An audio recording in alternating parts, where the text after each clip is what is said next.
ವಿಮಾನ ದುರಂತ ಮೊದಲೇ ಭವಿಷ್ಯ ನುಡಿದಿದ್ದ ಅಭಿನವ ಸಿದ್ಧಲಿಂಗ ಸ್ವಾಮೀಜಿ. ಹೌದು, ಗುಜರಾತಿನ ಅಹಮದಾಬಾದ್ ವಿಮಾನ ದುರಂತದಲ್ಲಿ ನೂರಾರು ಜನ ಪ್ರಾಣ ಕಳೆದುಕೊಂಡಿದ್ದಾರೆ.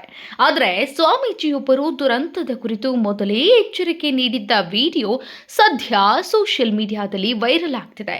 ಬೈಲಹೊಂಗಲ ತಾಲೂಕಿನ ನಯಾನ್ ನಗರದ ಸುಖದೇವಾನಂದ ಮಠದಲ್ಲಿ ಕಳೆದ ಏಪ್ರಿಲ್ 20ರಂದು ಶ್ರೀ ಅಭಿನವ ಸಿದ್ಧಲಿಂಗ ಸ್ವಾಮೀಜಿ ಕಾಲಜ್ಞಾನ ನುಡಿಸಿದ್ರು. ಈ ವೇಳೆ ಲೋಹದ ಹಕ್ಕಿಯ ದುರಂತದ ಕುರಿತು ಎಚ್ಚರಿಕೆ ನೀಡಿದ್ರು.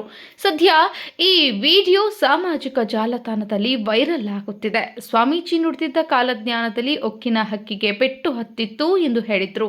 2 ತಿಂಗಳ ಹಿಂದೆ ಅಭಿನವ ಸಿದ್ಧಲಿಂಗ ಸ್ವಾಮೀಜಿ ಹೇಳಿದ್ದಂತಹ ಕಾಲಜ್ಞಾನ ಈಗ ನಿಜವಾಗಿದೆ. ಜೂನ್ 12ರಂದು ಗುಜರಾತ್ನ ಅಹಮದಾಬಾದ್ನಲ್ಲಿ ವಿಮಾನ ದುರಂತ ಸಂಭವಿಸಿತ್ತು. ಸುಮಾರು 270ಕ್ಕೂ ಅಧಿಕ ಜನ ಪ್ರಾಣ ಕಳೆದುಕೊಂಡಿದ್ದಾರೆ.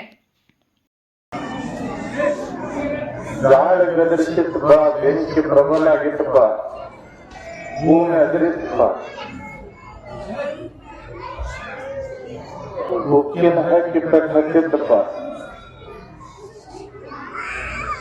ಮಕ್ಕಳು ಮರಿ ಹುಷಾರಪ್ಪ ದನಕರ, ಉಕ್ಕಿನ ಹಕ್ಕಿ ಪೆಟ್ಟು ಹತ್ತಿತ್ತಪ್ಪ,